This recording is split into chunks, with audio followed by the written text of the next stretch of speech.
తాకట్లో ఉన్న బంగారాన్ని విడిపించి ఆ రోజున మార్కెట్ ధర కట్టి మిగిలిన డబ్బును మీకు అందిస్తుంది కొమ్మూరి గోల్డ్.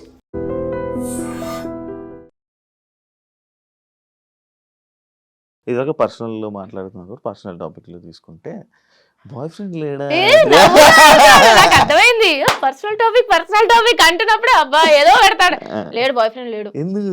ఎందుకు ఏమో సెట్ అవ్వలేదు. ఎవరు నచ్చిన వాళ్ళు రాలేదు, నాకు నచ్చిన వాళ్ళు కనెక్ట్ అవ్వట్లేదు. బేసిక్ అంతే, ఎవరు నచ్చలేదు అనుకో. బట్ ఏందో ఎవరు తగలలేదు. మరి నన్ను ఏం చేయమంటావు? వెయిట్ చేస్తున్నా. నాకు జనరల్ లవ్ మ్యారేజ్ ఇష్టం, కానీ లవ్వే లేదు, అందుకే పెళ్లి లేదు. చేసుకుంటా. ఎప్పుడు? 1, 2, 3 years మేబీ. 1, 2, 3 అంటే నీకెంత వయసు? నాకు 25. నాకు 23 అయితే వయసు గురించి మనకి అందుకే నేను కూడా అందుకే సైలెంట్ అయిపోయాను.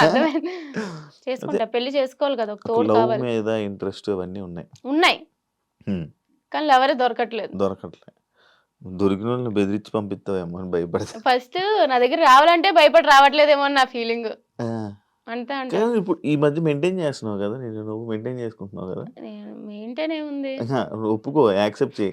మెయింటైన్ అంటే నేను 4.5 నేను ఆఫీస్కి వెళ్ళినప్పుడు కూడా మంచిగా రెడీ అయ్యేదాన్ని. 4.5 years నుంచి వర్క్ ఫ్రమ్ హోమ్, ఇంట్లోనే ఒక నైట్ ప్యాంట్ ఒక టీ-షర్ట్ వేసుకొని మొత్తం గడిపేసేదాన్ని. సో సడన్ గా ఇండస్ట్రీ అన్నారు. ఆ కంఫర్ట్ నుంచి గమ్మును బయటికి రాలేదన్నమాట. అబ్బాయి ఏముందిలే అని చెప్పి అది తీసుకునేదాన్ని. కానీ ఇండస్ట్రీలో ఉండాలంటే కొంచెమైనా సరే మనకంటూ మనం మంచి డ్రెస్అప్ అయితే ఉండాలి అని చెప్పి అదే స్టార్ట్ చేసిన. అంతే. ఎందుకు అంత లౌడ్గా అంత గట్టిగా అలా మాట్లాడుతూ ఉంటావు? అరే పుట్టినప్పుడే నా వాయిస్ ఇంత, నేను అరిస్తే ఇంకా పెద్దగా ఉంటది, నా వాయిసే ఇంత. ఇంకా తెలిసిందే కదా, ఇంకొంచెం గట్టిగా అయితే కీచుకుంటూ వస్తుంది. ఇక్కడి నుంచి వస్తుంది, అందరికి బేస్ ఇక్కడి నుంచి వస్తుంది, నాకు ఇక్కడి నుంచి వస్తుంది. అంతే తప్ప మాట్లాడాలని మాట్లాడు. ఇప్పుడు కూడా నార్మల్ కన్వర్సేషన్ ఇది ఎట్లా వస్తుంది, స్లోగా, అంతే అంతే నాది అంతే అట్లా వస్తుంది అంతే. అండ్ నువ్వు ఎక్స్ట్రోవర్టా? ఎక్స్ట్రోవర్టెడ్ ఇంట్రోవర్ట్ అంట. అంటే ఈజీగా అందరితో కలిసిపోతా, అందరితో ఈజీగా మింగిల్ అవుతా, తెలిసిందే నీకు. అందరితో మంచిగా మాట్లాడుతూ ఉంటా. అట్ ద సేమ్ టైం నా స్పేస్ అంటూ నాకు ఉంటుంది, నేను అన్ని షేర్ చేసుకోను మళ్ళీ. ఆ టైప్ లో నేను ఇంట్రోవర్ట్, కలిసిపోవడం ఎక్స్ట్రోవర్ట్. నా థాట్ ప్రాసెస్, నా ఫీలింగ్స్ అన్ని నా దగ్గర పెట్టుకుంటా, అది ఇంట్రోవర్ట్.